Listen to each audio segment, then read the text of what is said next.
Okay, it's Hans McCarthy here with the Unsilenced podcast with Norman Champagne. And right here, I got to have a shout out to my sponsor, Chim's Cabins. Chim's Cabin in Port Albany, BC offers six private cabins sleeping 1 to 5 guests in 1 to 3 beds, all featuring full-size kitchens and dedicated guest laundry. Stay here, travel there. Your last stop for the West Coast, just a short drive to Tofino. Book direct at chims.ca, chims.ca for the best rate, and they're also tagged in here. So pass it on to you, Norman. Thank you. First, I would like to introduce myself. My name is Norman Champagne. I am from the Mikisew Cree First Nations. I live there. I grew up there. Like most people, I left the reserve to pursue a career in film, where I worked on set. IATSE, 891 member. I worked on over 40, 50 TV productions and movies. And now I'm a writer. I go to school at Vancouver Film School for writing for TV, film, and movies and video games. But I'm here today to talk about the recent speech from the chief of the Mikisew Cree First Nations. I'm not here to argue the problem. What I'm here is to make sure that people have the perfect understanding of what's going on. Um, First of all, when he gave that speech, he had his brother and his first cousin standing right beside him, who also sit on council. Um, First, he talked about the frequency of cancer in the community. Yes, they're very high, but also Canada experienced it as well on that level. One in every 6 minutes, a Canadian is dying from cancer. So white people do feel the same pressures that Indigenous people, as we in Fort Chip, are feeling. So this is just not an isolated event. And he blames the oil industry, but he never talked about how the Mikisew Cree have $50 million worth of assets in the oil industry. Just Google Mikisew group of companies, and it's a multi-million-dollar branch of the Mikisew Cree's business branch. So there's a lot raises a lot of questions. Like either you're against it or you're for it, and that's where he's at. He just hasn't given a clear statement on where his stance is. And this is not a new issue. I worked for the band in 2001, and we knew then what was going on, everything. Um, Billy Joe has been on council for a long time, so this is not a new thing, you know. I remember in 2010, when I was working for the band, the Environment Senate Committee came to Fort Chipewyan, and Justin Trudeau was on that committee. And he came to Fort Chip, and I was the camera guy. I was recording it. We gave a presentation. We told them exactly what was going on, how the animals were sick, the water was sick, um, people were getting sick. And Justin Trudeau was just doodling with a pad. They never really cared. And they knew about this then in 2010. So my question is, what has really changed for the community? Because it seems like nothing's changed for them. They're still drinking the same water. They're still eating the fish, which is polluted, the berries, the moose, whatever relies on the delta for sustenance. Then that comes down to another question. Okay, that these are our treaty rights now that are impacted. So he's sitting there in Ottawa with the separatists fighting them, but he has to sit at the same table with them anyway to argue this same issue of the water. So what is he doing? Like either we're going to solve this problem or we're going to sit and keep fighting it and ask for more and more studies, what we don't need. His study that he presented, I don't know where it is. I was looking for it. I called GIR. They're the branch that does all the environment for the Mikisew Cree. They wouldn't answer me. So I tried to find this report because I just want to make sure that it's done proper. Like it's just not biased because the province is going to come back and say, look, We've got our own report. And our reports say this. The federal government's going to do a report and they're going to say, well, our reports say this. So now you got three people saying our reports are right, and it's not going to go anywhere. So what we really need to look at is the problem again is the water, the land. And these are supposed to be our treaty rights. Well, it can't be a treaty right if we can't exercise it anymore. So what's the point? What are they fighting for? Are we fighting for the poison water? Are we fighting for the poison fish? So what is the solution? Right? What is the solution? That's what he's asking. I think he's asking the federal government, what's the solution? How can we do this? First of all, don't drink the water. Simple. Let's replace the water. Let's find some sort of mechanism in place where there's some filtration systems. I'm sure we can go into the patent system. There's something in there that we can use. Something. Fight for some clean bottled water. Let's get everybody in the household with 4 or 5 cases a month. We're minimizing the impacts now. We're doing some harm reduction. What is he doing to for that harm reduction? I don't know. I have people in the community. I just talked to one of my friends yesterday in Fort Chip, and I asked her, I was like, what were you cooking? She's like, oh, I made soup. I'm like, where was the water from? She's like, the tap. And I'm like, oh man, this is like killing me. And I'm like, she's like, I can't afford water. It's either food or water. And I'm like, man, that's like crazy.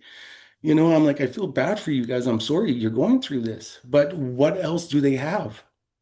So they're not given any of these options of what are we to do next? Let's minimize the impact. So in the 3 years that he was chief, things got worse. So obviously, whatever they're doing is not working. So what I think they need to do is just stop and try something different, take a new approach. And we're always fighting with the government, and we have to stop that. As much as we want to, the oil industry ain't going anywhere. That is going to be the most protected industries in Alberta. It's a multi-billion-dollar industry. Mikisew Cree's heavily invested in it. Fort McKay is downriver. We don't hear them crying about anything. Anzac is right beside Fort McMurray. They got 2 plants beside them. We don't hear anything from them. What's below Fort McMurray? Whitecourt, Banff. You have pulp mills. You have agriculture runoff into the Athabasca. What's beside Fort Chipewyan, Saskatchewan? Uranium City, where they had 37 open pit mines, uranium mines.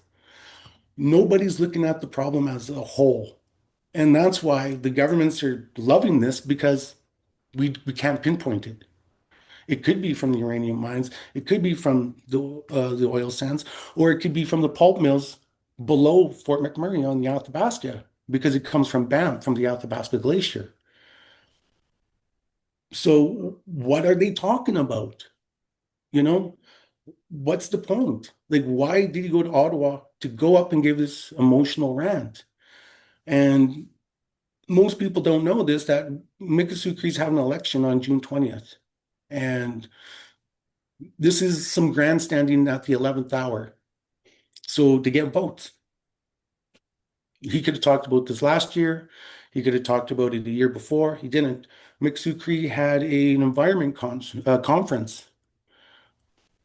Enoch Cree, Enoch at the casino. Who's going to go to an environment conference at a casino in Edmonton when the problem is in Fort McMurray? Why wasn't this conference held in Fort McMurray? That's where the problem is. Not in a casino, like where nobody can attend. So I believe that they're just not doing things proper anymore. Now it's just become about money, and it just becomes about grandstanding and with no real outcomes. And he also, what he never mentioned was that the Mikisew Cree had an entomologist working for them, for their health department for the last 3 years, without any guidance on what his job was for 3 years. And he's up there crying about this. You had a doctor who specializes in where diseases come from without a mandate. So we really need to paint a really good picture here of what really is going on. And we understand what's going on. Documentaries have been made about it. New York Times have talked about it.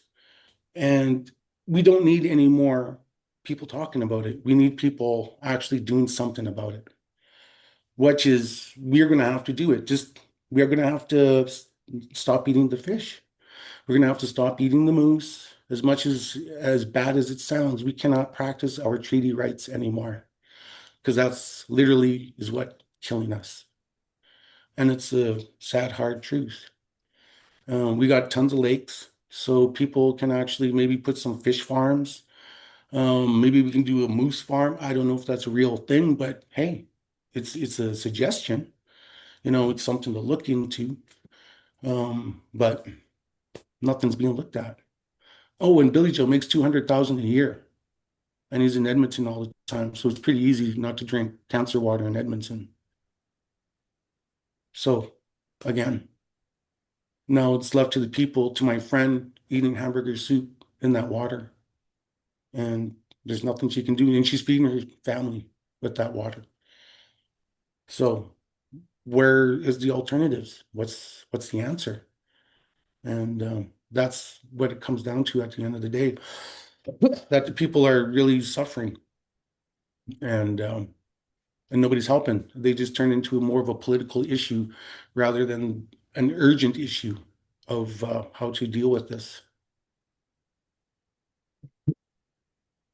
Good. Is that what you wanted to say? Um, Give me something else. Treaty 8 made the land. For now, I guess. I just wanted to correct what he was saying. Yeah. Um, because what I call it the perfect misunderstanding. Yeah. You know what I mean? You know what I mean? Like he's taken something and just blew it out of proportion. And you're gonna probably edit this. Well, he talked about the chief. No, One of the chiefs. I'm not, I don't, I'm not gonna edit this at all. What I do Okay, is don't worry. it's Well, just gonna be straight through. one of the chiefs passed away, and Okay. from cancer, but he never said that this individual worked at the oil plants for over 30 some odd years. So like he had a high exposure to all the chemicals and all to the toxicity that Syncrude or Suncor or wherever he worked at to and digested into his body. And then when he became chief, and that's when he was already sick. So it's the area. Like we got to get out of there. That's why I left. That's Yeah. why most of my people we left. All my friends, they're all in Edmonton, they're gone, or they're in McMurray working. Half of them are in Fort McMurray working. So what are we to do? Either we got to poison ourselves to make a living, or we're just gonna poison ourselves living off the land. It's a zero-sum game at the end of the day, and it's really sad. Yeah, it is. It's I really agree sad, with that. and that's the thing. I just wish they would come up with a plan to give people the alternative to not drink the water or eat what's there, and then something, anything, you know. I was wondering, this is a pretty big topic right now. I know years ago I was up there, like you said, they knew about this before.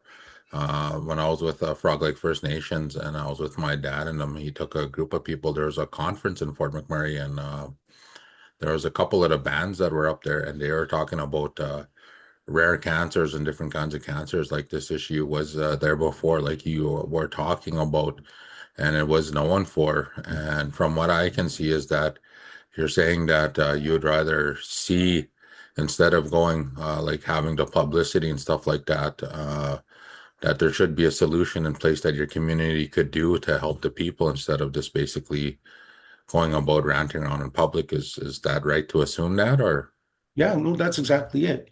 Like, what are we doing to actively help these people? Like, what are we doing to for them to not to drink the water?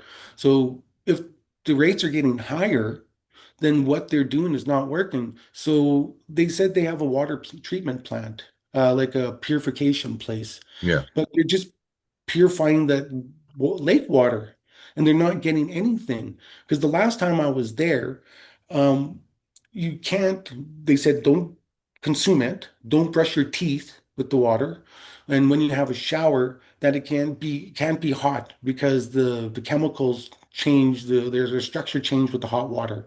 So you have to have like a warm shower and fast. Just go in, done. Like, how are you supposed to manage that every day? Every day for the rest of your life. You got to sit there, fast shower. You can't even brush your teeth. You got to get bottled water to brush your teeth. Like, it doesn't make any sense. Like, it's like, what are they doing to help them? There's nothing. Like, no free bottled water. And they charge for this, right? So it costs, the Fort Chip is probably like, I don't know, maybe $10 for a case, 15.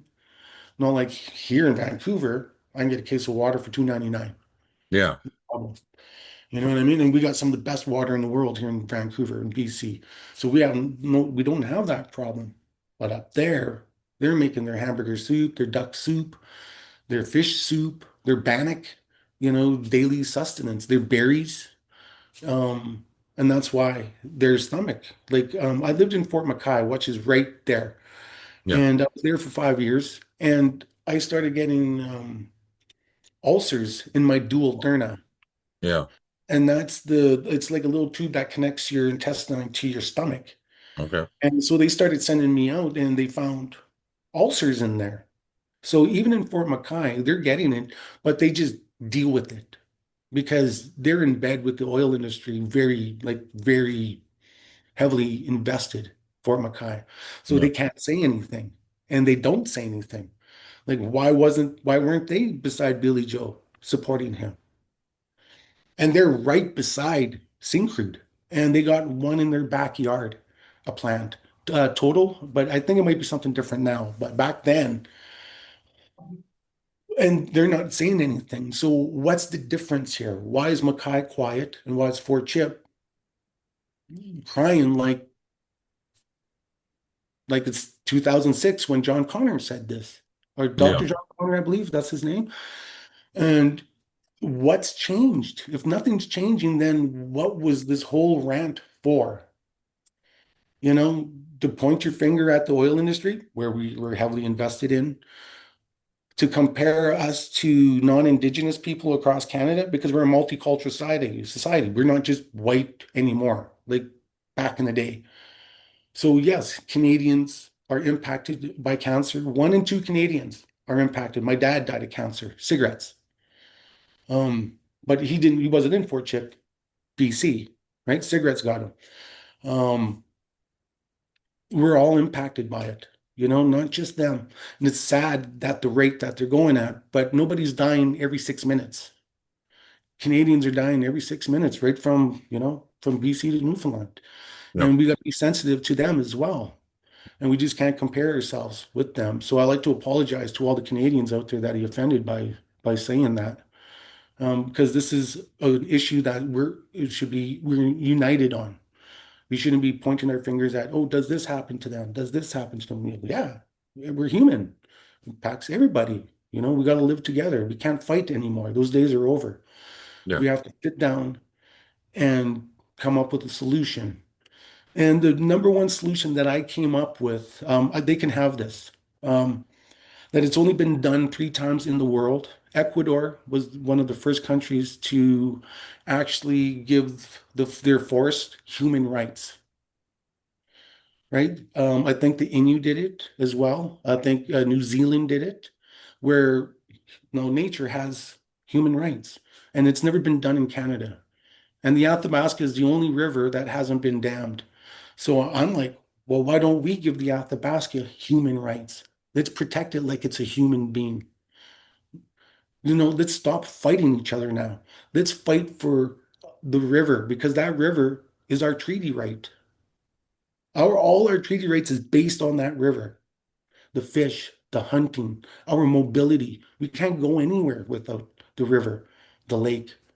We got to travel by boat. Our ducks need somewhere to go, the land, and when they go home in the fall.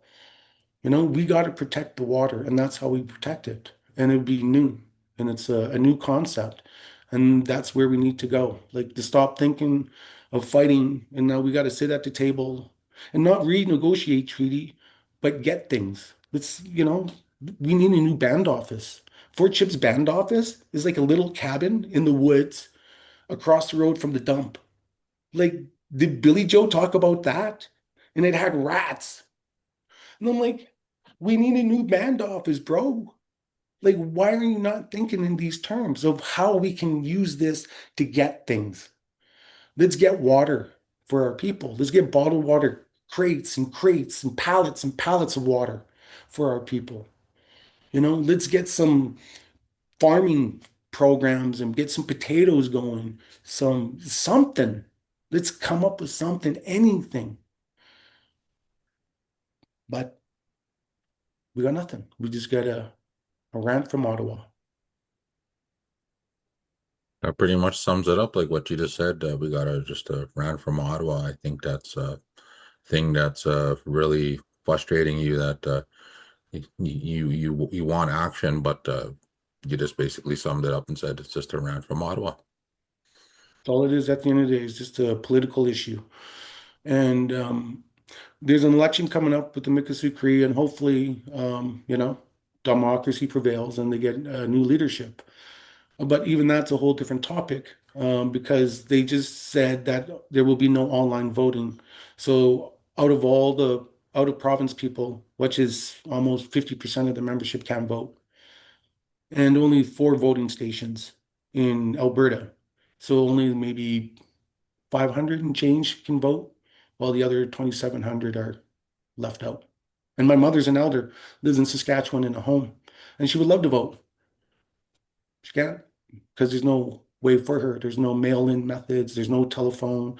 We all know One Feather exists, Yeah, but bands use One Feather when they want cows and plows deals. You know what I mean? When they want all these deals to go through, what do they use? One Feather. But when it comes to the democracy, Indian Act is what they use. So that's a whole different topic. That's what I mean. But they're all connected. The timing, 11th hour, you know. I'm like, okay, you know.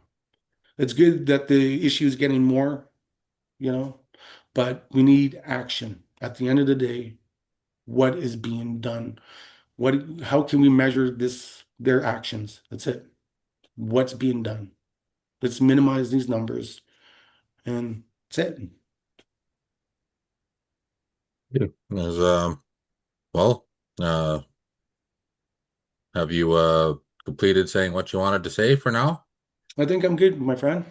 Okay, well, I really appreciate you coming on, Norman Champagne. And if you want to do another episode in the future, you want to talk a little bit more, maybe after the election, before the election, anytime, get a hold of me. I'll make time for you. And I really appreciate your perspective on things. It helps open my eyes. It has a different perspective to this story than just what the media is there. And that's what this is all about, is giving our people the truth, not only just what you see on CBC or anything like that. I got nothing against those guys, but media is media, right? And they don't cover everyone. And you're a band member, and you gave us a different perspective today, and some more for the story. And I really appreciate it, everyone. Norman Champagne, Hans McCarthy here, and gonna end the meeting. And I'll post this tomorrow, Norman, and I'll Okay. tag you in it. Okay. All right, my friend. Thank you for having me. Yeah. Have a good day, sir. You too, my friend.